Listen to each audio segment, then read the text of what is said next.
Hello, good evening everybody. Thanks for coming to Café Scientifique, and that's okay, they don't have to hear me. We started a little late because we were trying to redirect people going upstairs, and we were changed to this room because they have somebody else booked in the room upstairs. So today we have Ondrej giving us a talk. He's a research scientist at Rothamsted Research, and he's also the head of the carbohydrate analytical platform. He did his PhD in Academy of Sciences in Slovakia as a part of the Marie Curie training network. Can you hear me? Am I loud enough? Okay, thank you. And he studied endotransglycosylases enzymes involved in plant cell wall growth and loosening. His first postdoc was in University of Cambridge, where he was improving biomass for better bioethanol yield. He started working at Rothamsted in 2013, first as a postdoc and then eventually becoming a research scientist. Except for 2.5 years when he was working in a startup where they were working on edible packaging made from plant materials. So thanks, Ondrej, for giving us a talk. Okay, thank you. And thank you everyone for coming. Wow, thank you for inviting me. This is just a poster. I didn't know what to put on the first slide. So today we're going to talk about food all the time, so I hope you're not hungry. Here comes our first question. Why do we have to eat food? Energy to survive, very good. Nutrients, yeah, stay alive, absolutely agree. This is just to get you into the vibe. Because I feel hungry, yeah, that's how I feel right now. So yes, food provides us with energy, obviously, for all our activities, growing, especially when we are kids, and maintaining bodily functions. So like breathing, your brain activity, even when you sleep, your body needs energy. And obviously food also provides nutrients, and these nutrients are generally divided into macronutrients, which we need more of them. They are very important for the body, and macronutrients are carbohydrates, proteins and fats. And then we also need micronutrients, so in smaller quantities or doses from food, but they are vitamins and minerals. And as I think most of us know, good nutrition is help us to fuel our body, supplies nutrients, and also, which is quite important, and people quite often forget about that, a good nutrition helps to protect us from illnesses and diseases such as heart disease, diabetes, cancer and osteoporosis. I highlighted heart disease, diabetes and cancer because you will hear those three terms quite often today in my talk. So on the whole planet there are around 50,000 edible plants, or at least their parts are edible, and only 3 of them are providing 60% of the energy. So that is the most important part from food. And those 3 plants are maize, rice and wheat. And depending on where we are on the globe, and also the weather and the climate conditions, they are grown in different parts of the world. So obviously we are in the UK, which is quite north, relatively north, Northwest Europe. And if you walk around Harpenden, you see cereals everywhere, right? Sometimes you see camelina and some other small crop, but it's mostly wheat. So staples or staple crops are providing us with energy. I'm going to focus my talk mostly on wheat, and I'm going to mention rice just briefly at the end. So they provide 1/3 of the all calories intake in the world, so the whole population. And wheat and rice are predominantly consumed after processing. So rice is mostly eaten as white rice. So basically brown rice is the rice that is harvested from the paddy field, and then it's being polished into white rice. Similar thing happens to wheat. Wheat is milled, and the outside of the grain, the bran, is being broken and the grain is open, and the white flour is the white endosperm inside the grain, and that's what is mostly used for white bread or pasta. And the brown rice is not eaten too much because of the lipids, because it's usually grown in heat climates, and it's full of lipids, so it usually goes rancid, so that's why people don't like to eat it, so they prefer to polish it. And we mostly like white bread, so the bran usually goes thrown away, and quite often it's being fed to animals. And I can tell you the bran and the brown part of the rice are the healthiest parts of the grain. Because when we polish the grain or we make white flour, we are left behind with mainly starch. It's 80% starch, which is a lot of energy, but maybe too much energy, and very little dietary fiber, which I'm going to focus the rest of my talk on. A little bit of vitamins and minerals, but most of it is just being thrown away. So another question, which of this food is a source of dietary fiber? We have a cheese, steak, fruit and veg, morning cereals, brown bread, and legumes. Which one do you think is source of fiber? Come on, don't go all at once. Molly? Come on, go on. Yes. Anyone else? Fruit, veg, yes, good choice. What about cheese? No? What about morning cereals? Yeah. Yes, okay. What about steak? No? Okay. Yes, so yeah, right. Steak and cheese are not source of fiber. Morning cereals, there is a bit of a debate because a lot of sugar is added to the morning cereals. So sometimes the fiber intake is not as good as the amount of sugar that we get, which is just too much. And so from those 6 different foods, dietary fiber is only in food that is made of plants, so only plant sources. The majority of the fiber is coming from cell walls, which are these. So this is a plant cell, and what's on the outside is a plant cell wall. I say majority of it is dietary fiber. Also, one type of starch is a dietary fiber, believe it or not, resistant starch. Hence the name, resistant. It goes through our small intestine and it doesn't get digested into glucose. And not all the dietary fiber, but 99% of it is made of carbohydrates. Lignin, which is the thing that keeps filling in the gaps between the cells in some plants, sometimes is also taken as a dietary fiber, but it's a little bit iffy. So, cereal dietary fiber, that's what we are working on, obviously, because we are here, we are growing wheat everywhere. Cereal grains are hugely important for human consumption, and they have the most accepted health claims by European Food something agency, forgot it, obviously, standard, thank you, and FDA, can't remember that, Federal Department of Agriculture, I think, or food. Yeah, something like that. It just goes away, the abbreviations, when I'm nervous. And not only as a whole grain, so most of the fiber is in the bran, but also as polysaccharides. And so here you see this is a grain. When you have a grain and you chop it like this, and you use a dye that is going to label the cell walls. So this picture is showing you where the cell walls are. So bran is outside the grain.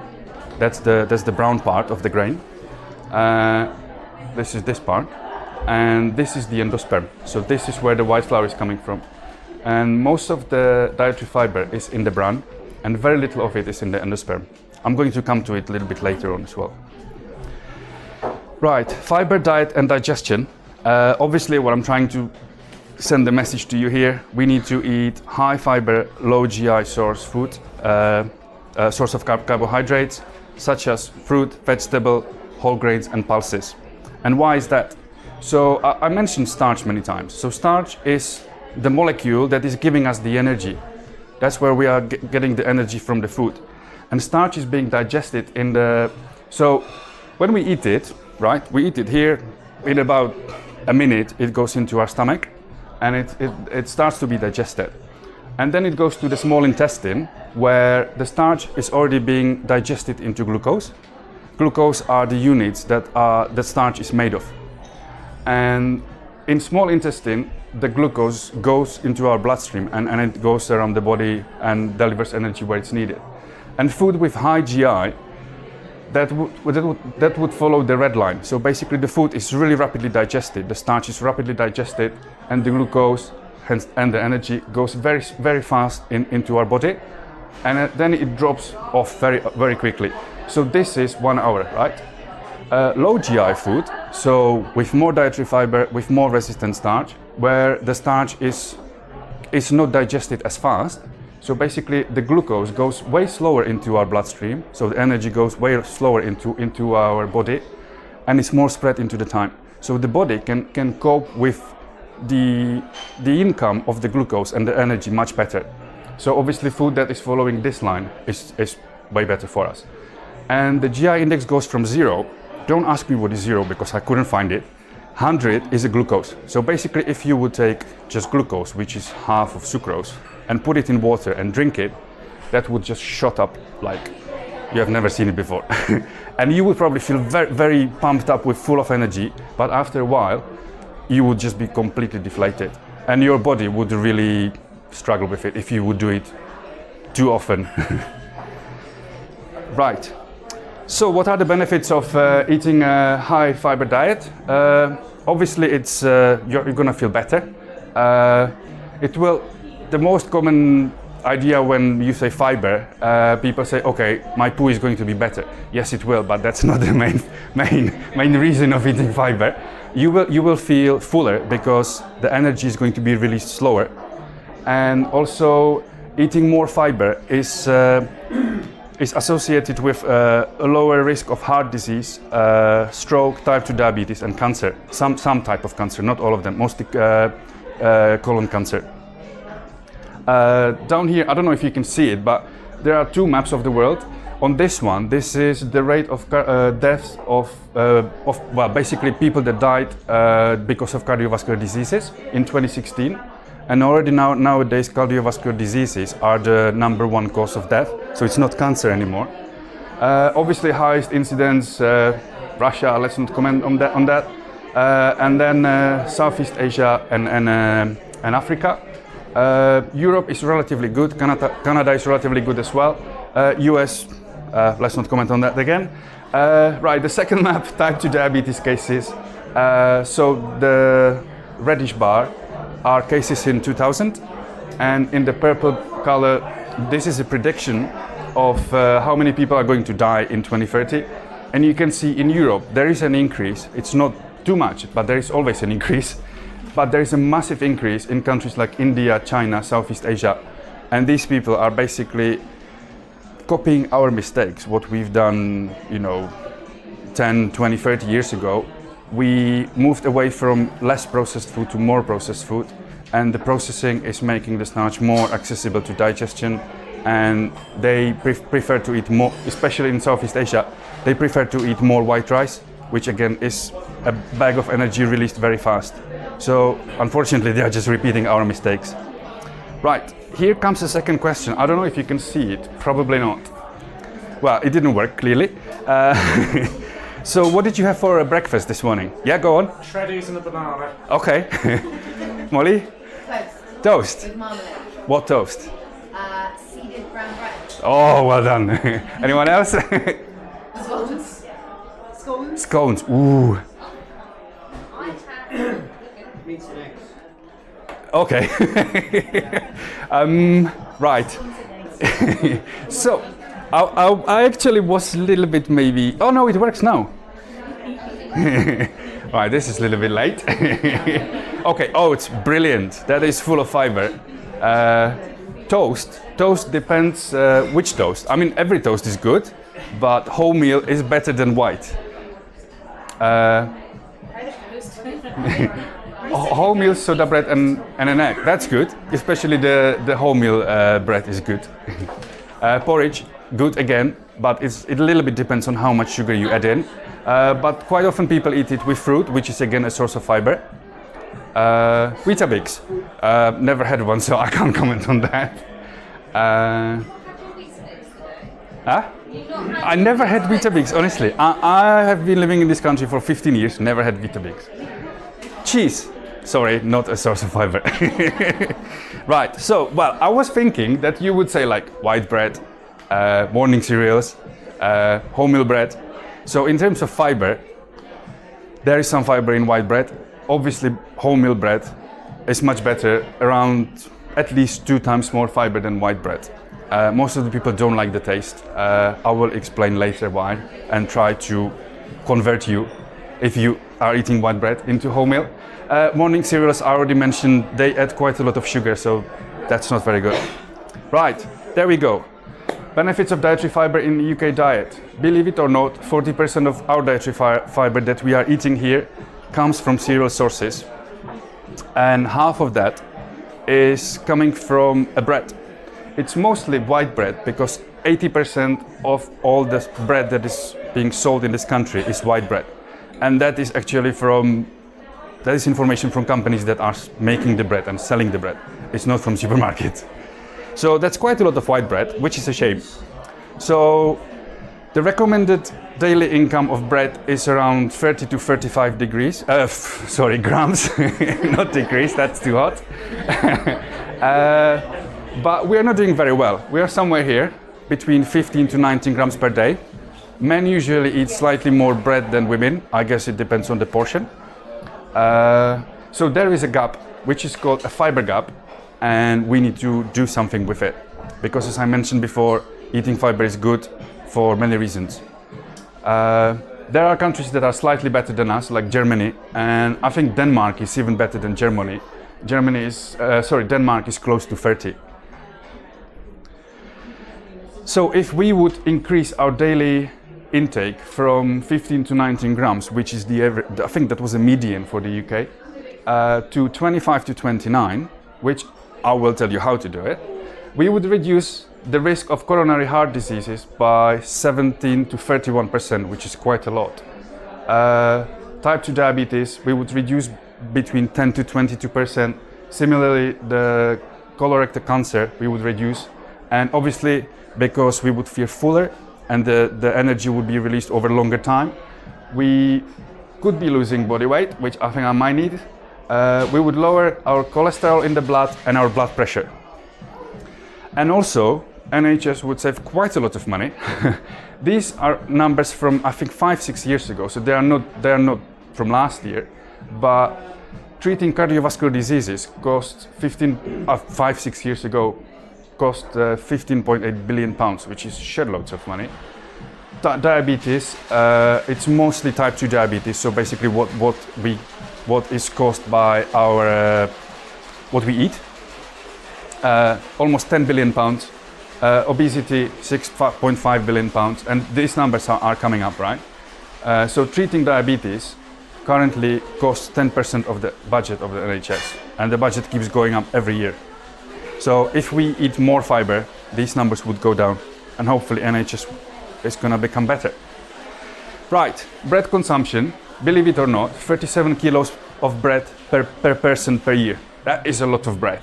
So white bread, 80% of us, I'm not judging, 80% of us eating white bread, 2.9 grams of fiber per 100 grams, which is around 3.5 slices of bread. Yeah. If we would all switch to wholemeal bread, the amount of fiber is more than double. Again, in the same, so that is around 2 grams of fiber per slice. Yeah. Obviously, I can't forget about apples. 2.5 to 4 grams of fiber per 100 grams. So that is a little bit more than an apple. Apple is between 60 to 80 grams, and 4.5 grams of fiber in 100 grams of beans. So I think I already delivered the message that we are eating a lot of bread. So what we are trying to do in my group at Rothamsted, not my group, I'm just part of the group, I'm not the head of the group. We're trying to improve the amount of fiber in white bread. Yeah. We're not doing it by modifying any genes. So we don't do gene editing, RNAi, can't think of anything else. We just do it by basically breeding. So a long time ago, when I wasn't part of Rothamsted, I think around 2005, 2007, my group was part of a big EU project between 5 or 6 different labs in Europe, and they were screening a lot of different wheat varieties. I think it was around 150 or 156, and they found one with high dietary fiber, and that was, I think, by luck, and it came from China. Because the thing is, if you bring the wheat, for example, from China and you start growing it in the UK, it's most likely it's not going to grow very well because of the conditions. Yeah. So when I joined Rothamsted, I think maybe the first or second harvest. I don't know if you have ever seen a field around Rothamsted. So basically they are divided into squares, I think 1 × 1 meter, right? Or 0.8, something like that. And they're in the middle of the field. So quite often you can't really see it, but there are differences between the wheat. And the one that was high in fiber, the Chinese one, so wheat is usually like that tall, and this one was like that tall. And it just didn't grow, and half of the plot was empty.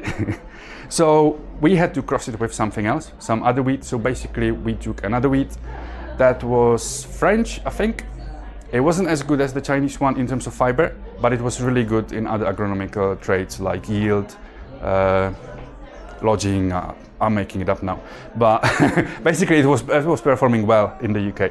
So we crossed it, and then we found some other one which was from the UK. So we have quite a lot of different crosses that we have available, and I'm gonna come to it later a little bit.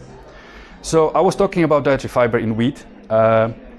This graph, unfortunately, I made it quite small. This is basically 12% of wholemeal flour is dietary fiber. When we get rid of the bran and we are left behind only with white flour, only 2.8% is dietary fiber. So you can see how much we are throwing away, right? And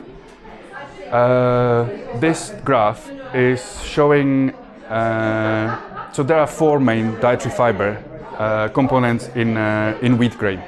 The major one is arabinoxylan. The second biggest one, that's the red one. The second one is beta-glucan. Then we have mannan and cellulose. Cellulose is in every living plant, on almost every living plant, need to be careful, on the planet. The ratio is a little bit different between the bran and the endosperm. In the bran there is more arabinoxylan, obviously, and the structure is also a little bit different. But arabinoxylan and beta-glucan, they were both shown to have prebiotic activity. I will explain that later. They are both in soluble and insoluble form. So when the fiber is soluble, that basically makes the bulk of the colon bigger. So that makes us make a better poo and move the digesta better through the gut. Is it easier for everyone? Yeah. And as I mentioned before, cereal fiber has accepted positive effects to reduce glycemic response or the glycemic index. Because we are a research institute, I need to talk a little bit about genes, okay? I'm not gonna make it too long. So arabinoxylan, which is the major dietary fiber in wheat grain, is made of xylose backbone, so that's one monosaccharide, and then it's decorated with a different sugar, which is arabinose. And then these two, so one arabinoxylan chain and another arabinoxylan chain can be cross-linked with a thing which is a ferulation or a phenolic acid. And what it does, it makes the arabinoxylan and the dietary fiber insoluble. So that we don't know why, we don't know what is driving it. We don't know how to make more water extractable arabinoxylan or more water extractable fiber. We just know there is a difference. And the xylan, obviously, there are different enzymes or genes that are, coding the enzymes, and these enzymes are then synthesizing the polysaccharides, and the polysaccharides are made of precursors. So basically from the glucose we eat, there's a lot of different cycles, and at almost the end there's a molecule that is then used to build the dietary fiber in the cell wall. And these enzymes are xylan synthase, which makes the backbone, then arabinosyl transferase, which makes the decoration of it. And at the end we get a polysaccharide, which is arabinoxylan. So these xylan synthases are GT43 and GT47. So they are different classes of enzymes, and because bread wheat is a hexaploid. There are many copies of those genes, so only some of them are in high abundance. And so that's why we had to do a lot of gene expression analysis just to pick the ones that are in high expression, because there's no point of playing with the ones that have a low expression, because we don't really know what they do, and it's probably not worth spending the time and money on it. Right. So this is just to show. So these are the chromosomes in the wheat, and it's 6 of them, and they are all replicated. And the genes, it's 7 of them, isn't it? And this is just to show that on different chromosome the gene is at a different position. And this is the arabinoxylin. So this is one arabinoxylin polysaccharide, another one, and this is where it's cross-linked, and that's what makes the polysaccharide insoluble. So obviously what we did, we played with the different genes, we silenced them, and we were checking what is happening, and we figured out, and that's how we found what is making the backbone of the arabinoxylin, what is making the decoration. And so basically we did make the arabinoxylin a little bit less soluble, water soluble, but not much. We also managed to make the chain shorter. So the polysaccharide, again, we don't know what is driving the length of the polysaccharide, but we managed to make it shorter. I mean, so it is those genes, but we don't know what is the maximum of the polysaccharide.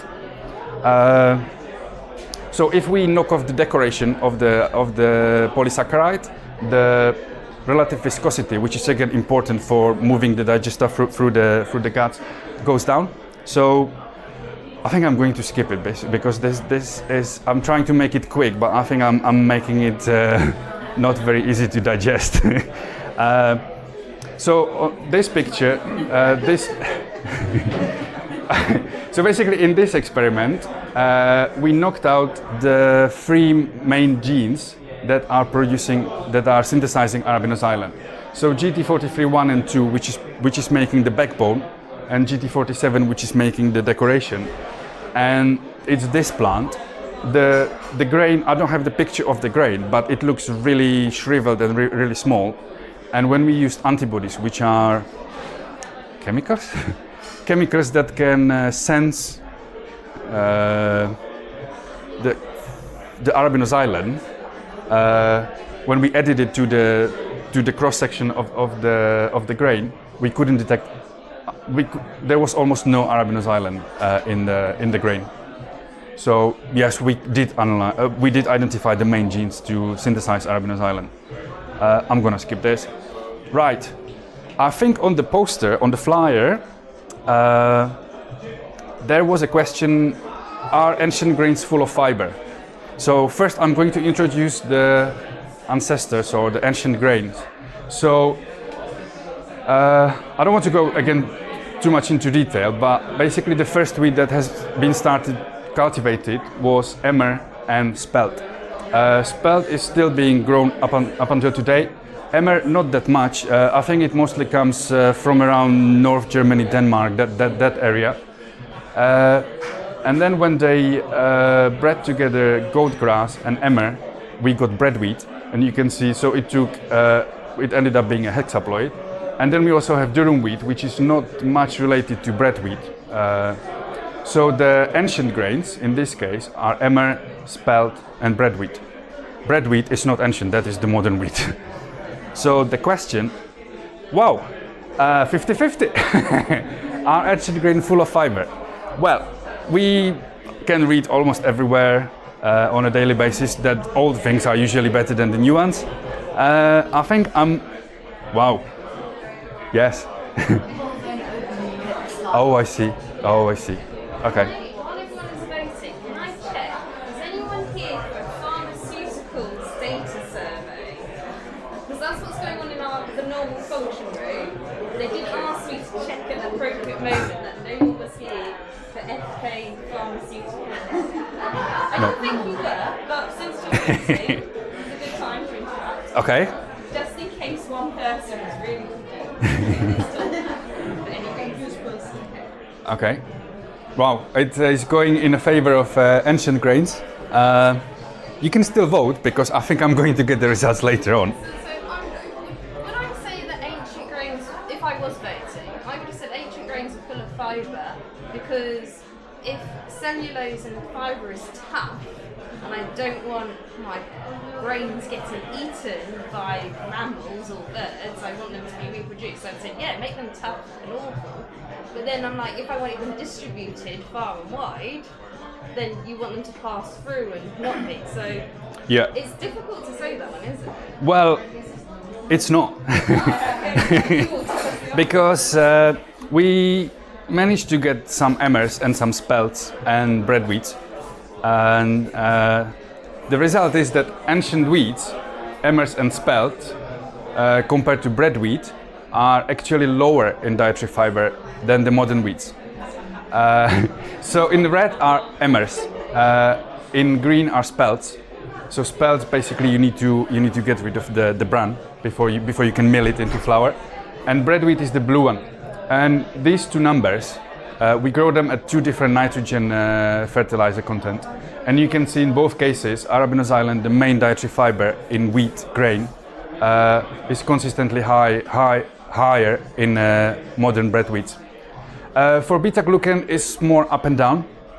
To be fair, we only know about one gene that is synthesizing beta-glucan, and that can't be all of them because wheat is a hexaploid. And if we sum up arabinoxylan and beta-glucan, the modern bread wheat are still higher than the ancestors. And you might have heard about Watkins collection, which is a collection of wheats from I think 1750 or something like that, up until 1930s, 1940s. Rothamsted is growing them for quite some time, I think, several years. And I think the highest number we had was 800 or something like that. Yeah. It was near 1,000. Yeah. But I think the last year we didn't get any, but the years before I think we had between 150 and 200 varieties, and we picked some of them. So basically, you can't read it, but you can find the paper. It's an open paper. So basically, the ones that are highlighted in red, it was just they were picked up empirically. So they were picked up for basically maybe not lodging or big grains or awns, because awns the birds cannot eat the grains when the wheat is owned. The wheat varieties between 1935 and 1972, that is they were already bred, so they were crossed.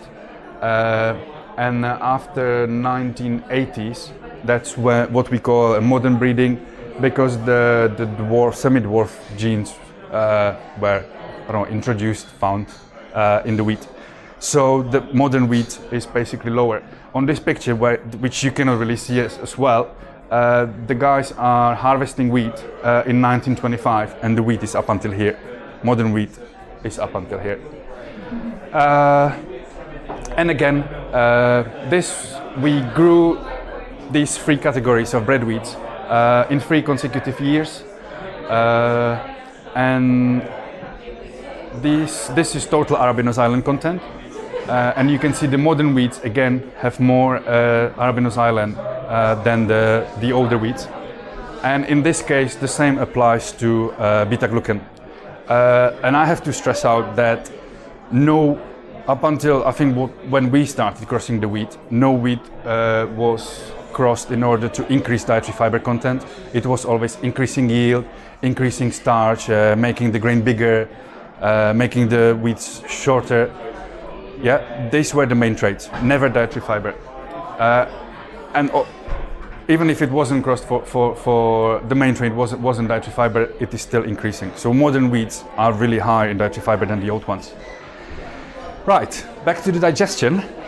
This is very simple. This is one of our first experiments that we are trying to prove that white bread, this is the Chinese variety, UMI 34, the white bread with high dietary fiber content in here, in the bread, compared to bread that was made of Hereward, which is a standard baking wheat. So the average fiber one on this graph is in blue.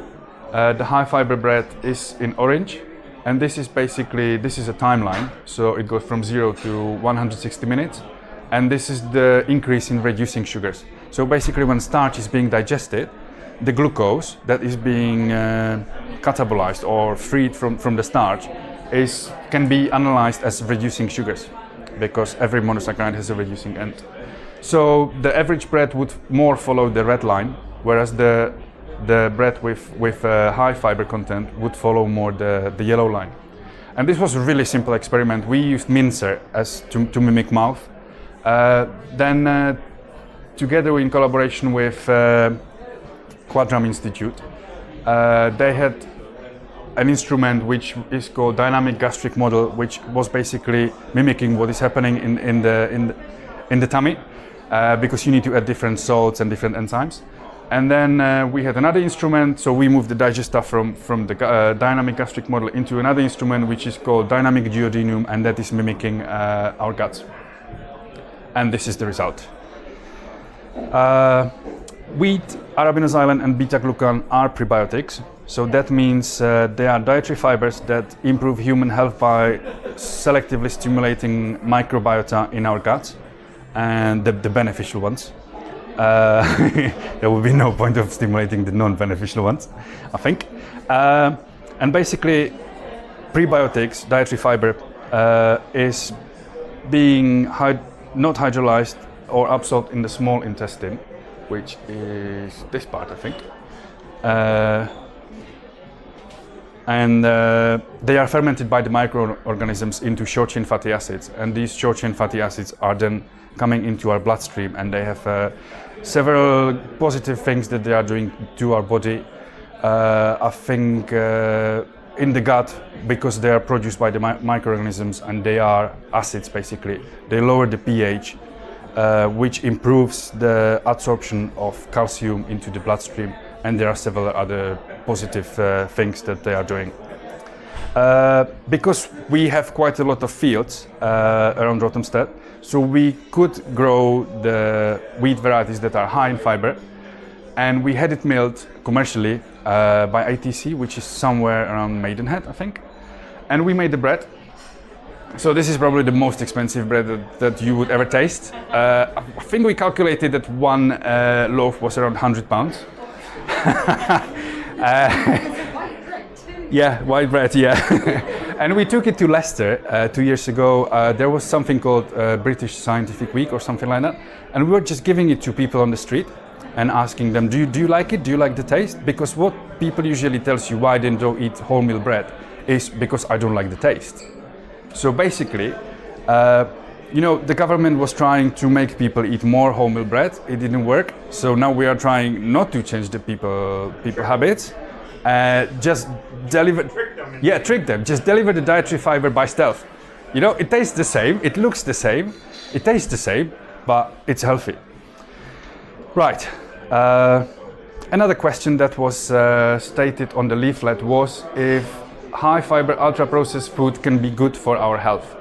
So there is something which is called a NOVA classification. And you can classify basically everything you eat into 4 different groups. Unprocessed or very little processed food, which is fruit, vegetables, eggs, milk, meat. Processed ingredients like salt, sugar, honey, and so on. Processed food, which includes bread, but this bread, if you dig deeper, is made from wheat flour, water, salt, and yeast. I don't think that's a very good bread to taste. And ultra-processed food is what they call a supermarket bread. So one of the problem with eating too much ultra-processed food is that eating too much is linked to increased risk of cardiovascular diseases, obesity, type 2 diabetes, and some other problems. I don't think eating too much bread is probably linked to insomnia, but that is just the classification. And the same paper was saying that 50% of the adult population in the UK and 65% of the children that adults are getting 57% of their calories intake from ultra-processed food, and children 65%, which is a lot of calories from really not good food. But what I want to question here is the classification of the bread here, because one of the points how to classify the food in 4 different groups is that if it has 5 or more ingredients, it is ultra-processed food. And if we introduce, the same amount of fiber into white bread, naturally, just by crossing the wheat, just crossing good yielding wheat with wheat that is high in dietary fiber, yes, it might have more than 5 ingredients, but I'm sure it shouldn't be classified as ultra-processed food. So my personal opinion is, I think ultra-processed food as a bread can be good for you, because increasing fiber is going to lower all those risks. Right, what about other cereals? Yeah? But I just wanted to make a point about do you know who came up with this 5 ingredients? Because if I was to make a curry at home and do all the 5 ingredients, Yeah, it is. silly that they even put that in there.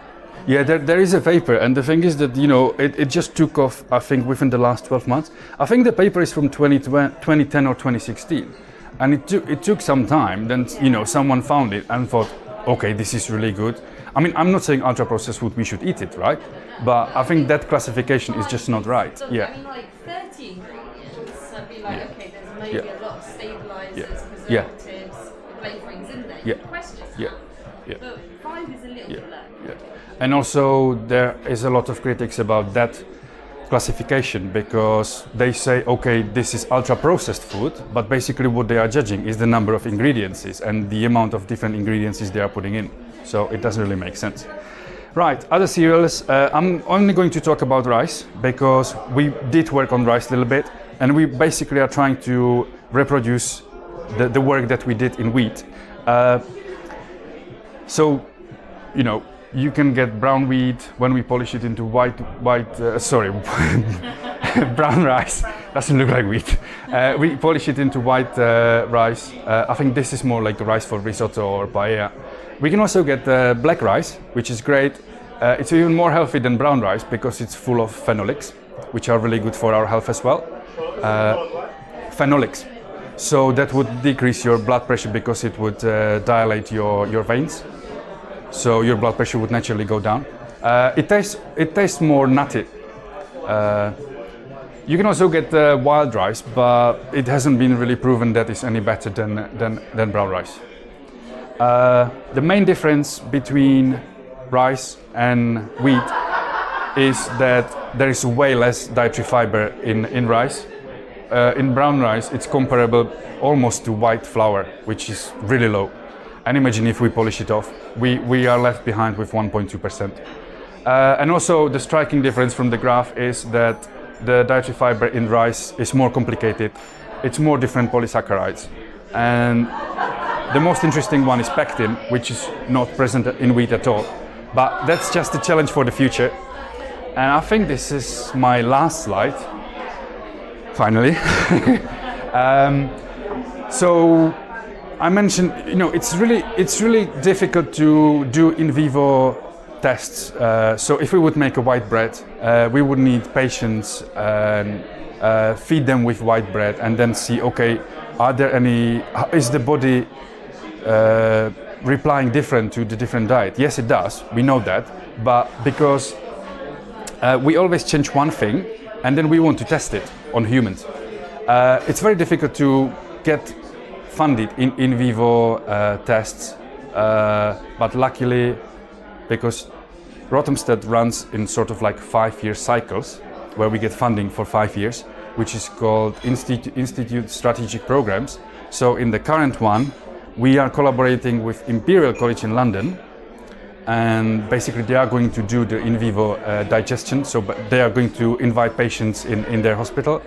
They are going to feed them with white bread with high dietary fiber, and they are going to analyze what is going on in their body and in their blood and everything. So hopefully in a few years' time we will have results tested on human feed trial. But up until then we need to use something that is much more simpler. So there is internationally agreed consensus on basically making in vitro digestion in a single tube. So 2 years ago, I had a student, and we used this system just to mimic what's happening in our mouth, in our tummy, and in our guts in a single tube. And then we measured the maltose, which is one step above glucose when it comes to starch digestion. So starch is first digested into maltose and then to glucose. So we measured maltose, and the increase of maltose that is released from the starch in time. And we have, so the more maltose is released through the time, that would follow more the red curve. Obviously, you wouldn't see the part when it goes down because it's a closed vessel. So it would be just going up. Yeah. And the higher the curve gets, the more starch is digested. This is a normal supermarket bread. So a lot of starch was digested into maltose/glucose. Then we made something which is called a super bread. So we extracted the fiber from white flour, and we added it into flour and made bread out of it. So we basically doubled the amount of dietary fiber in the bread, and you can see how much it went down in terms of digesting starch. And then we did similar thing with polished rice and brown rice. So again, we proved that polished rice would release way more starch than when we would be digesting white rice. And that is honestly my last slide. This is just to thank the people that, it's not all of them.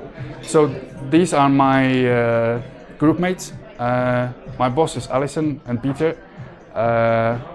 These are the people that are mostly working with me on the rice. I didn't mention too much, so let's ignore them. As I mentioned, DSW is mostly the funding that has been given us by BBSRC. And we did something similar to this, but we did it at the car park.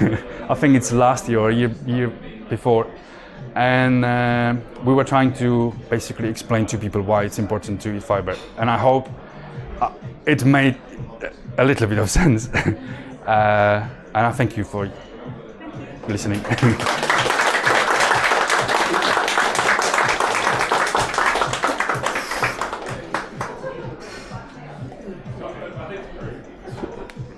Yep. So you kind of mentioned that. So I just need to say I'm not a dietitian or a nutritionist. So yeah, I'm a biochemist. you kind of started to mention it, but how far away could we be from going down to the supermarket, literally buying a loaf of bread with your best case scenario? Well, it's not the problem of, well, there is a problem. The problem is that there's a heritability of all the things that we have in wheat.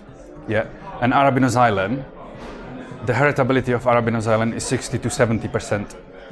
So if I have a wheat variety that I grow 1 year and it has, let's say, 10 milligrams per gram of fiber, next year it can have anything between 60 and 10 milligrams per gram. So we could, and then if you want to make it commercially viable, I think you would need to put high-fiber source, like the sticker on it. So that means that it needs to have at least 6 grams of fiber per 100 grams of the product. We are close, or around that 6 grams per 100 grams mark, but the problem is the heritability. So the millers, and another problem is that when you buy a bread, 99% it's not made from a single wheat variety because they keep mixing it. So we would need to have several wheat varieties with high fiber because they are going to blend it. So one issue is the heritability, so it's still oscillating around 6 grams per 100 grams. And the second one is the blending. And also I assume that the farmers, obviously, they want a variety that's going to yield well and be tolerant to... Yeah, and also they are expecting... We go to cereals, which is like... How to explain cereals? Yeah, it's like you go to the field, strange concept. You go to the field and you talk to farmers, And the farmers come to us and they say, okay, am I going to be paid premium if I grow that wheat? And we say, no, you won't, because white bread, if you have the low income class, 99.9% is going to buy white bread because it's cheaper. So our idea is to increase the fiber, but do not increase the price. And that goes against the premium that the farmers are asking for. So, I don't know what to do with it. I mean, that is not up to us. But we do have a project with a supermarket. Well, we already had one, but we have another one that we are preparing. So we have the flour milled.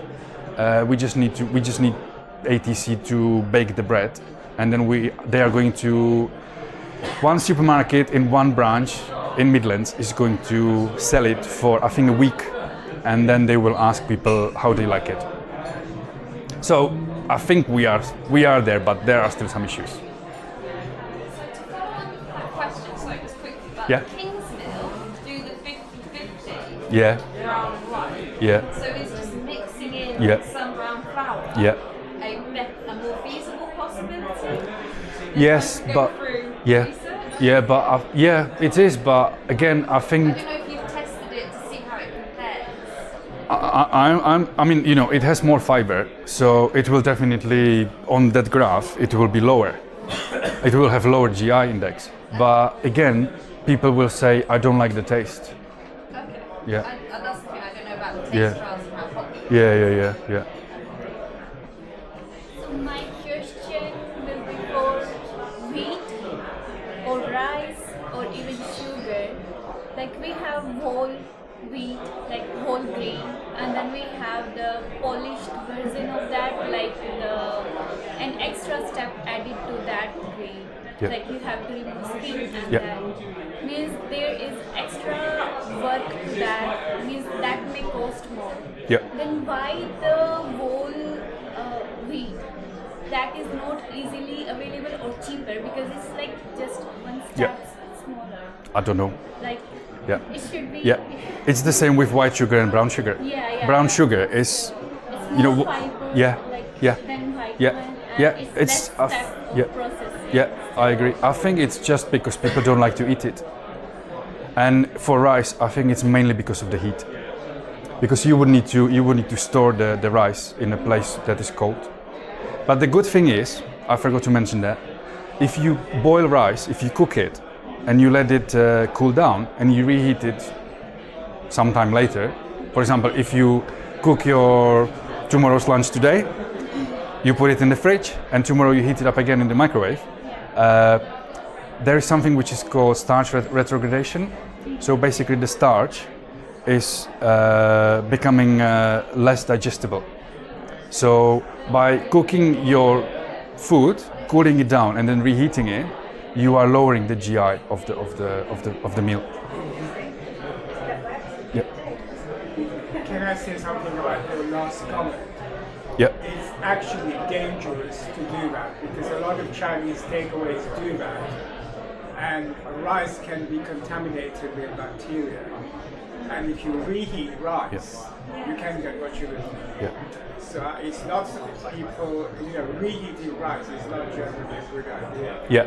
Well, I guess probably in a big scale, no, but maybe for your home. Maybe fiber. Yeah. Yeah. But have you heard of this Zoe app? Yes, I did. And, there are loads of people around with continuous glucose monitoring devices. Yeah. So rather than produce in vitro studies, why don't you contact those people and do your studies with your bread on them? Well, definitely yes, because I have actually, I think there was a Royal Society of Chemistry webinar, and the person that started Zoe, the company, is... Tim Spector. Yes, yeah. And what was I going to say? Yeah, I mean, yes, but you would only get the glucose content, the glucose level in the blood. You wouldn't get any other information. I think this, you can do the same thing. Basically what they are doing, they are just the sensor is connected to the phone, and they get online reading of the blood glucose, which you can do exactly the same with when you have a diabetes and you have to measure your glucose level. It's exactly the same. It is just more fancy way, isn't it? It's difficult to just prick Yeah. your finger. Whereas with that machine, it's confidence. But a lot of people are volunteering. to have that done. Yeah. I think he actually also volunteers to have. No, forget it.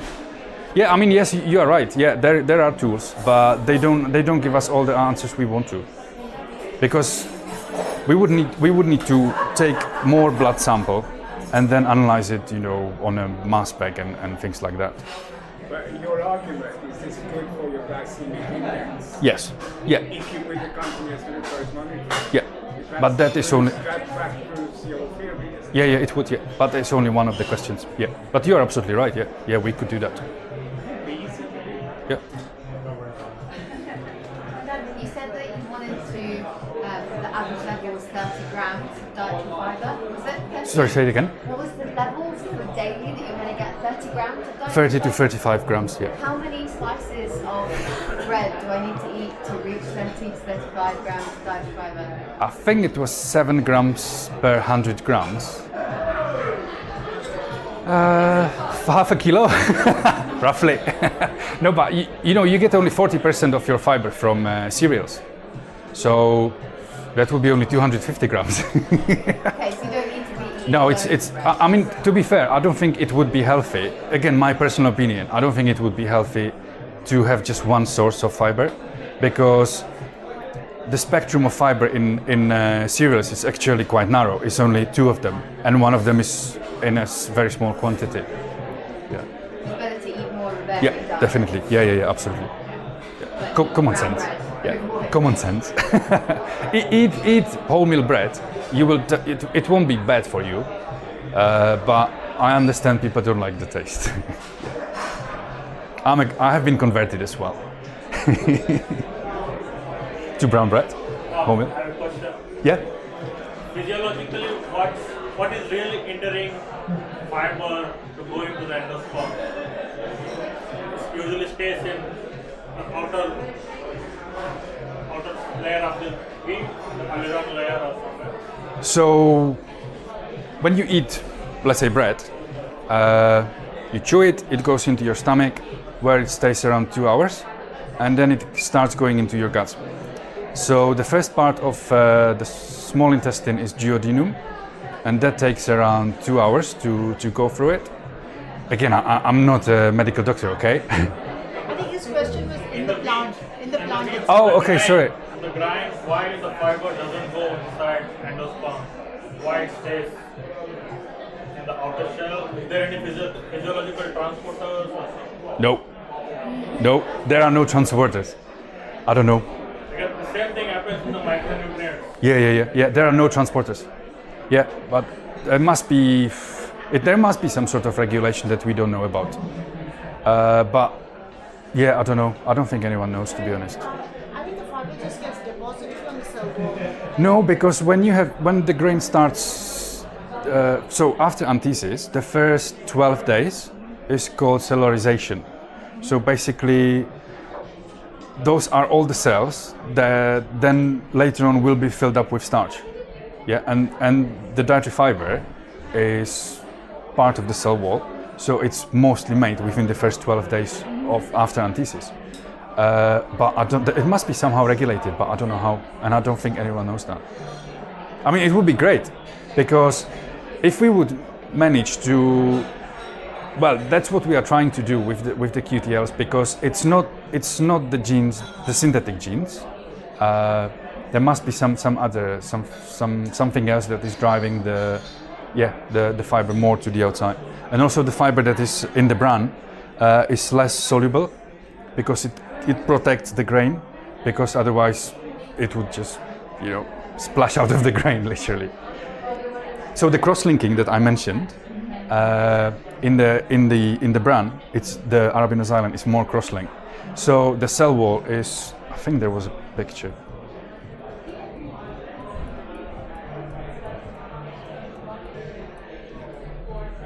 There was a very small picture of a cell wall. There. So these yellow tubes are that's cellulose, right? That's cellulose microfibril. That is virtually insoluble. This is your middle lamella, this is your plasma membrane. Those little links between the cellulose, that is arabinoxylin in wheat. In other plants, it's xyloglucan, for example. But so the first it can cross-link two different cellulose fibers, and it can also cross-link between two different arabinoxylin. So there is another model where this one is quite old, but in the other model you have the cross-link of the arabinoxylin as well. And because the arabinoxylin cross-links the cellulose, so basically crosses it together and crosses it in between, so it's water insoluble. So if it wouldn't be cross-linked, the water would start swell it. It would start going into the cell wall. So that's what's happening in the Indian endosperm. It's just swelling. Does that mean you find it in other places around the plant that just happens to concentrate? Yeah. It's just evolution. We were to grind the entire wheat plant. No, I mean the plant obviously has the cell wall has a similar architecture because it needs to hold the whole plant, right, as well. Yeah, but no. I mean there is silica and other things that are not really edible. No.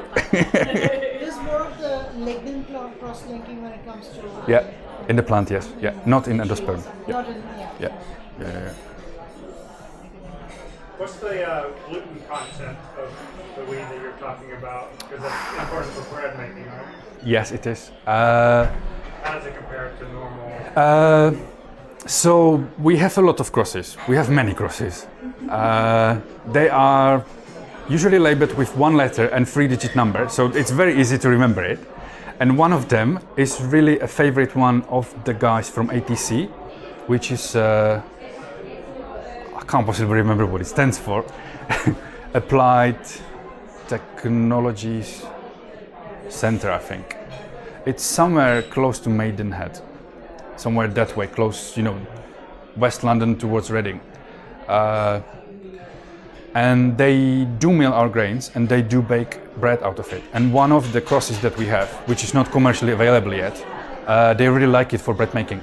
So it has a good protein and it rises well as well. Because when you cut the bread and it's squashed, people don't like it either. And you can also play with protein a little bit by adding more fertilizer, more nitrogen, to a certain extent. Yeah. But that's not my specialty. Yeah. Last question. So back to the ancient grains. Yeah. Did anyone conclude why perhaps the ancient grains did have less fibre overall? No. Was it to do with seed size, perhaps? Because if you've got It a smaller mu- volume, Yeah, but then you should have less fiber in the modern wheat because the starch dilution, basically, right? Yeah. Okay, so maybe I don't know if it was It per must- seed or per 100 grams. I guess it must be somehow. It's just speculation, pure speculation. Somehow related to the cellularization phase. So the first few days after anthesis, I would say. The first 12 days after anthesis, when the cells are made, and then before they start being filled up with starch. Okay. Yeah. Guess. We'll find that one out next time. That's my Yeah. Any other questions? Yeah. Yeah. Go on. Does increasing fiber content in the wheat has any trade-off with the yield content? Yield of the pot or Sorry. Any. increasing fiber content in the wheat has any trade-off interaction with the yield? No. No? So, no, because the old and modern bread wheats that I was showing, the yield is obviously, that was the trait that they were bred for, crossed. And so the yield is increasing, and so is the dietary fiber. So it's not a penalty. Increasing dietary fiber is not a penalty for yield. Yeah, and the data is showing it. For that one line, what about in the other lines? They are like 50 lines. Okay, yeah, but You might have some that have. Yeah, definitely. Yeah, of course you will. Yeah, you will. Yeah. What about the other nutrients or anything? I don't know how many nutrients wheat has. There's essential elements, essential Iron, acids, all that. iron, zinc, calcium, and I miss one. Well, that is something that we started investigating because some of them, well, it is related to the amount of fiber because the fiber might absorb the nutrients, but also when they are metabolized by the microorganisms, they lower the pH, and lower pH increases absorption of calcium, for example. I don't know about zinc, iron, and the fourth one, which I don't remember. But we are working on it. We actually had a project on it few months ago. The guy from Mexico was working on it. Yeah. Yes? Yeah? One thing that you often see with cereals and sometimes with bread is that they add folic acid, don't they? Is there any way that could be introduced in the same way as you're trying to increase the... Well,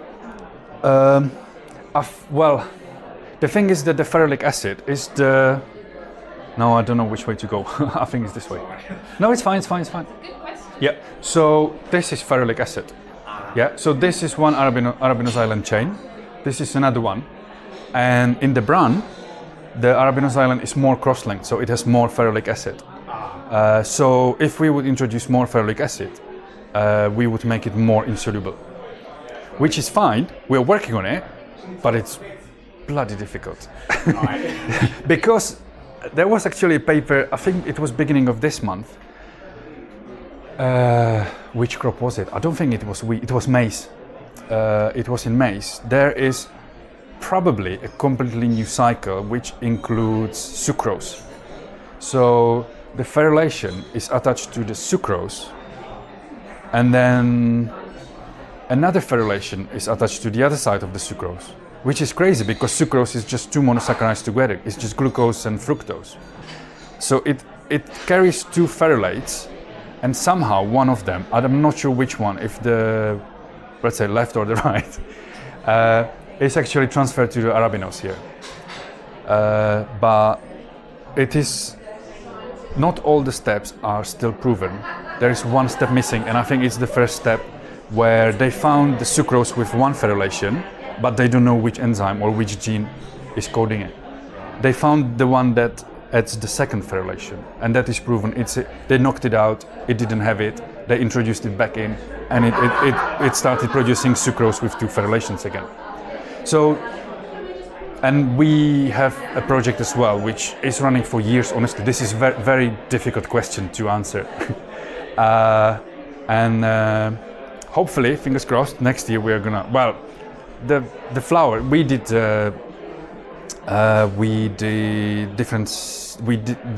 different lines. Obviously they grow only in a glass house. And they are double stack up, so because it's a hexaploid, so we knocked out two genes, and hopefully we will see the difference. Yeah. Because it's not too much ferulation or ferulic acid in wheat, but I think adding it, just adding it, might have a positive effect on the blood pressure. But I think that it's not like, okay, if I add 20 milligrams, it will have a positive effect. It's not certain. It needs to be tested, I think. Yeah. Thank you for that. Any questions? Last one questions? I think Ondrej can hang around a little bit and you can ask some questions. Anyway, thank you, Ondrej, for this very... Thank you.